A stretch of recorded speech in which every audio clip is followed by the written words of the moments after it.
We're going to go over here, and I'm perceiving a lot of light blue light, which indicates people are coming from the other side to join us. Would they be here even if we didn't feel them here right now? Are they walking around sort of like in the further, if you will? No, they're in this room. They're exactly physically in because, this space. Yes, because we're here today. It's creepy.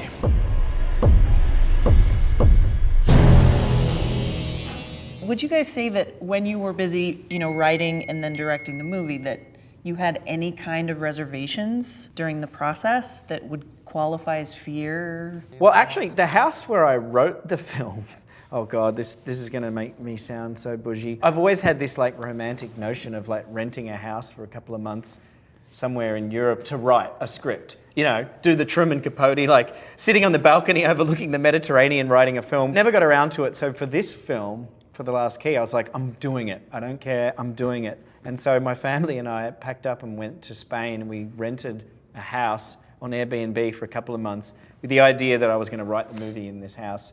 I quickly discovered that writing a film in Spain with a nice view is just as torturous as writing a film in LA with no view. And it's maybe even more torturous because everybody else is like, we're off to the beach. Bye. And I'm sitting there staring at the laptop. But the house I was in was like 300 years old, and there was an energy in the house. Sincerely felt like some of the energy was bleeding into the script, like just some of the ways that I would come up with ideas is just to walk around this house at night. It had that kind of energy to it. I'm wondering if there's anything, if there was anything in that house. Yes, absolutely, 100%. I see a gentleman, very almost stately. He's very controlling. Goodness, he liked you, and he actually was pretty fascinated about what you were doing. But this can happen when you're in a haunted location, that you can absorb the energy. It's not really a possession, you're just absorbing part of who they are. That property is very active. So, I mean, maybe it was the perfect place to write this movie, actually, to tell you the truth.